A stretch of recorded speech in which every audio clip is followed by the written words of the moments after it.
Today, we're not just going to answer a question. We are going on a scientific quest, and it's all centered around one element, boron, and one surprisingly deep exam question. This is going to show us just how connected everything in chemistry really is, from the simple to the nuclear. So here's the big question. Can you really pack 3 different fields of chemistry into a single problem? I mean, it sounds kind of crazy, right? But you're about to see how this question is cleverly designed to do exactly that, connecting dots you might never have thought to connect.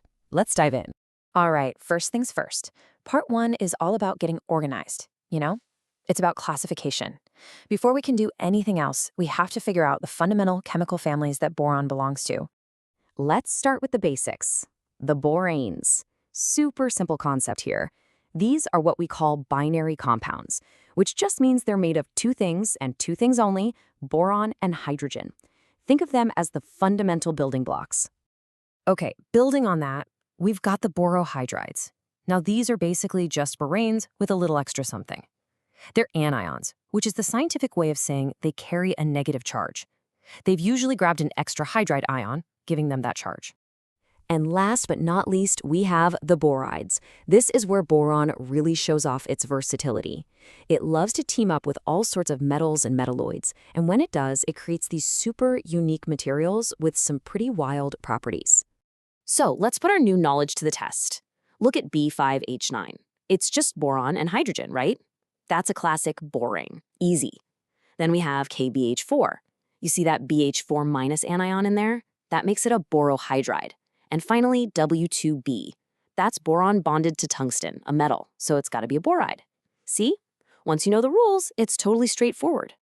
Okay, on to part 2. We're switching gears now from just classifying things to diving into a bit of electrochemistry. We've got a reaction, and we need to solve a puzzle. Are electrons moving around? This is all about oxidation and reduction, or redox for short. Here it is. This is the reaction at the heart of our puzzle. We see our borohydride, KBH4, turning into boron trichloride, or BCl3.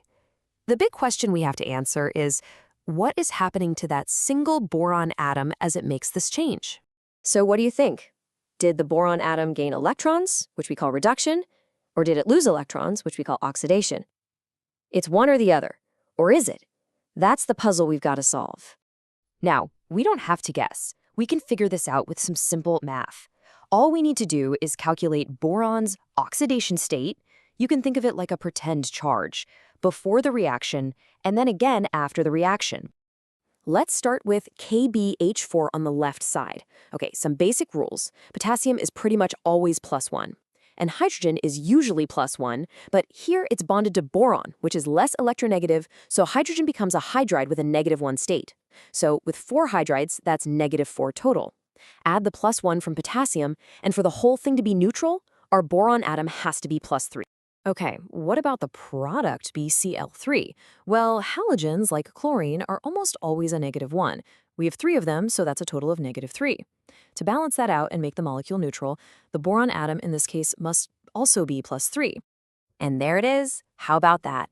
The boron atom starts at +3, and it ends at +3. Its oxidation state didn't change at all. That means no electrons were gained or lost by the boron, so it was neither oxidized nor reduced. It's a fantastic trick question, really, just to see if you're paying close attention. All right, now I need you to buckle up, because we are about to take a massive shift in scale. Remember that boride, W2B? We're going to focus on the tungsten atom now, but we're leaving the world of chemical bonds and electrons behind. We are zooming way, way down, deep inside the atomic nucleus itself. Welcome to nuclear chemistry. Before we jump into the next problem, let's do a quick refresh on the 2 types of radioactive decay we're dealing with. First, you've got alpha decay. That's when a nucleus literally spits out a little particle made of 2 protons and 2 neutrons. Then there's beta decay, where a neutron inside the nucleus actually transforms into a proton, and an electron gets ejected. Okay, let's put that knowledge into action. The next part of the question asks us to take a specific radioactive isotope, tungsten 185, and figure out how much of it would actually be left after a whole year has passed. The most important concept here is something called a half-life. For tungsten 185, the half-life is 75.1 days. So, how many of those half-lives fit into 1 year? We just divide 365 days by 75.1, and what we get is about 4.86 half-life. And check out what this means visually. After almost 5 half-lives have gone by, the math shows that only a tiny sliver, just about 3.6% of the original tungsten 185, is still there. The other 96-something%, it's gone. It has decayed into a completely different element. For our final challenge, we are going even deeper inside that nucleus. We're going to calculate something called the binding energy. This is literally the force that holds the entire nucleus of an atom together. And for this, we'll be looking at another isotope, tungsten 180. Now, this looks like a lot, but it's actually a really cool logical process. What you do is you add up the mass of every single proton and neutron as if they were separate. But here's the mind-blowing part. That total is always a tiny bit heavier than the actual measured mass of the nucleus. That little bit of missing mass isn't gone. It was converted into a tremendous amount of energy. The energy that binds the nucleus together, all thanks to Einstein's famous equation, E equals mc squared. So just think about the journey we've been on. We started with one question about boron, and from there we explored how to classify compounds. We solved a tricky redox puzzle, and we ended up deep in the world of nuclear physics, calculating radioactive decay and the very forces that hold matter together. And that really proves the whole point, doesn't it? A truly great question isn't just about finding a single answer. It's about opening a door, revealing all these hidden connections, and making you curious to find out what other doors are out there to open. Thanks so much for coming along for this exploration.